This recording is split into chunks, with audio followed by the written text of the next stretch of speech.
అత్యుత్తమ ప్లేస్మెంట్స్ తో ఎంఎన్సీ కంపెనీలలో ఉద్యోగమే లక్ష్యమా? ఇంజనీరింగ్ చదవాలనే మీ పిల్లల కలని కేజీ రెడ్డి కాలేజ్ తో నిజం చేసుకోండి.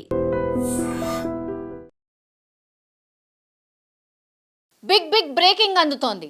హైదరాబాద్ లో ఉగ్రమూకలున్నారు ఆర్ హైదరాబాద్ లో ఉగ్ర దాడికి ప్లాన్ చేశారు. హైదరాబాదే కాదు, దేశ రాజధాని ఢిల్లీని కూడా మరోసారి టార్గెట్ చేశారు ఉగ్రమూకలు. అది కూడా పూర్తి స్థాయిలో ఈ ప్లానింగ్ అంతా జరిగింది కూడా మన చెంచల్గూడ జైల్లో అనేది ఇప్పుడు తీవ్ర స్థాయిలో కలకలమైతే క్రియేట్ అవుతోంది.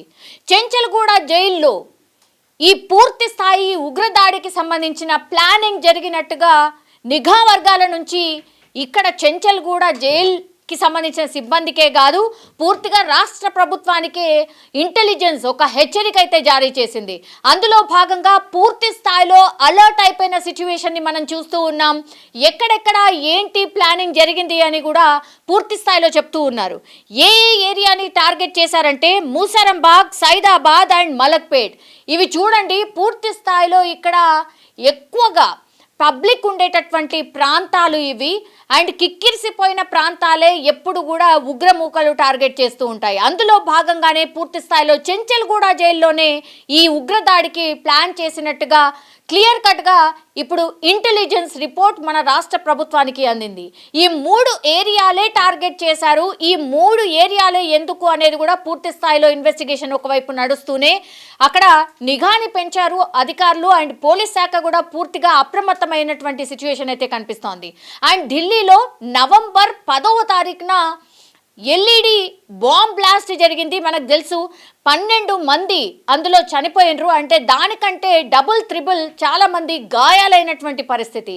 పూర్తి స్థాయిలో ఒక యూనివర్సిటీలోనే ఈ ఉగ్రదాడికి సంబంధించిన రచన జరిగింది. అండ్ అందులో పూర్తిగా డాక్టర్స్ ఇన్వాల్వ్ అయి ఉన్నారు అనేటువంటిది విషయం బయటకు వచ్చిన తర్వాత దానికి సంబంధించిన ఇన్వెస్టిగేషన్ కొన్ని నెలల పాటు జరిగింది.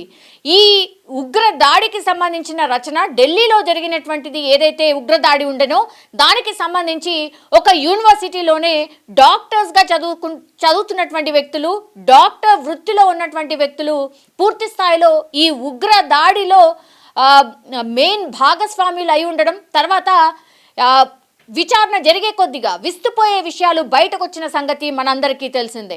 అండ్ అప్పటి నుంచి కూడా ఎక్కడో చోట ఐదర్ ఎయిర్పోర్ట్స్ అనుకోండి, లేకపోతే చాలా రద్దీగా ఉన్నటువంటి ప్రాంతాలు అనుకోండి, లేకపోతే ఈ కోర్టులు అనుకోండి, నిన్న మొన్నటి వరకు కూడా మనం చూసాం వరుసగా కోర్టులకు సంబంధించి కూడా ఇక్కడ మేము బాంబు పెట్టాం, నాంపల్లి కోర్టులో బాంబు పెట్టాం, ఇట్లాంటివన్నీ కూడా ఈ మధ్య కాలంలో పెద్ద ఎత్తున అన్నోన్ అలర్ట్స్ రావడం అయితే జరిగింది. సో ఏదో జరగబోతోంది, ఏదో ప్లానింగ్ జరుగుతోంది అనేది నిఘా సంస్థలు ఎప్పటి నుంచో దృష్టి పెట్టాయి. కానీ ఈరోజు మాత్రం క్లియర్ కట్గా ఒక ఇంటెలిజెన్స్ రిపోర్ట్ అయితే అందింది. ఒక రకంగా హెచ్చరిక అనుకోండి ఆర్ హై అలర్ట్ అనుకోండి. ఢిల్లీ అండ్ హైదరాబాద్ చాలా డేంజర్ జోన్లో ఉన్నటువంటి పరిస్థితి స్పష్టంగా ఇంటెలిజెన్స్ రిపోర్ట్ అయితే చెప్తోంది. ఇప్పుడు చెంచల్గూడ జైల్లో ఇదంతా కూడా వ్యూహరచన జరిగింది అన్నప్పుడు మరి ఎవరు ఆ 3 ఉగ్రవాదులు అనేది పెద్ద స్థాయిలో ఇప్పుడు కలకలం అయితే క్రియేట్ అవుతోంది. అండ్ ములాఖత్లో భాగంగా అక్కడ ప్లాన్ జరిగినట్టుగా కూడా చెప్తున్నారు.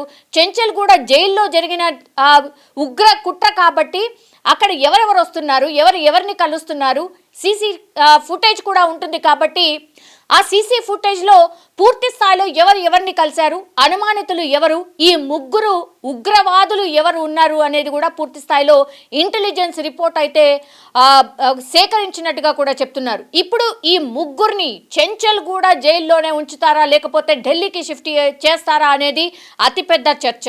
అండ్ ఇప్పుడు వాళ్ళు పన్నినటువంటి కుట్రలో భాగంగా నేను ఇంతకుముందు చెప్పినట్టుగా మలక్పేట్, మూసరంబాగ్ ఇట్లాంటి ఏరియాలని టార్గెట్ చేశారు. కాబట్టి మనకు తెలుసు అక్కడ హిందూస్ అట్లాగే ముస్లిమ్స్ వీళ్ళిద్దరు కూడా సగంగా ఉంటూ ఉంటారు. మరి ఎందుకని ఈ ఏరియాస్నే టార్గెట్ చేశారు? అండ్ ఇప్పుడు రంజాన్ మాసం ఒకటి నడుస్తోంది. రంజాన్ మాసంలో ఇలాంటి కుట్ర ఎందుకు జరుగుతోంది?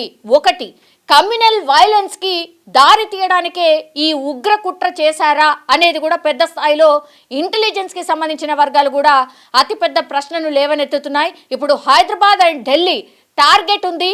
ఉగ్రవాదులు ఈ రెండు అంటే ఢిల్లీని అట్లాగే హైదరాబాద్ని టార్గెట్ చేశారు అన్నటువంటి విషయం ఇప్పుడు కలకలం అయితే క్రియేట్ అవుతోంది. అండ్ పబ్లిక్ కూడా ఒక రిక్వెస్ట్ చేస్తోంది, రాష్ట్ర సర్కార్ అనుకోండి, పోలీస్ శాఖ అనుకోండి, ఏదైనా అన్నోన్ వస్తువు కానీ కొన్ని గంటల పాటు ఆర్ కొన్ని రోజుల పాటు ఏదైనా కార్ అనుకోండి, లేకపోతే బండి అనుకోండి, ఏదైనా సరే మీకు అనుమానాస్పదంగా ఏదైనా కనిపిస్తే మాత్రం వెంటనే కాల్ చేసి చెప్పండి. ఎమర్జెన్సీ టోల్ ఫ్రీ నంబర్కి కాల్ చేసి చెప్పండి అనేటువంటి మాట పోలీస్ శాఖ అయితే చెప్తున్నటువంటి సిచ్యువేషన్ కనిపిస్తోంది. ఇప్పుడు గస్తీ నిర్వహించబోతున్నారు. అండ్ అత్యంత సెన్సిటివ్ ప్రాంతాలు ఇంకా ఏవైనా ఉన్నాయా అంటే లీక్స్ ఏమో ఈ ప్రాంతాలు అని చెప్పి ఇంకో దగ్గర బ్లాస్ట్ ఏమైనా ప్లాన్ చేశారా అనే కోణంలో కూడా ఇప్పుడు పూర్తి స్థాయిలో ఇంటెలిజెన్స్ హెచ్చరికలు ఏవైతే ఉంటాయో అవి మనకు చెప్పడం కొన్ని ప్రాంతాలే చెప్తూ ఉంటారు, కానీ వాళ్ళు పూర్తి స్థాయిలో చెప్పరు, హెచ్చరికలు మాత్రమే జారీ చేస్తారు. కానీ వాళ్ళ సర్చ్ ఆపరేషన్ కావచ్చు అండ్ పోలీస్ శాఖ అనుసరించే వ్యూహం కావచ్చు, ఇవంతా కూడా వేరుగుంటాయి. ఎక్కడికి వెళ్ళి public safety very very important రాష్ట్ర ప్రభుత్వాలకి, అట్లాగే కేంద్ర సర్కార్కి కూడా. ఢిల్లీ అక్కడ కేంద్ర సర్కార్ ఉంటుంది, ఇక్కడ మన రాష్ట్ర సర్కార్ ఉంది.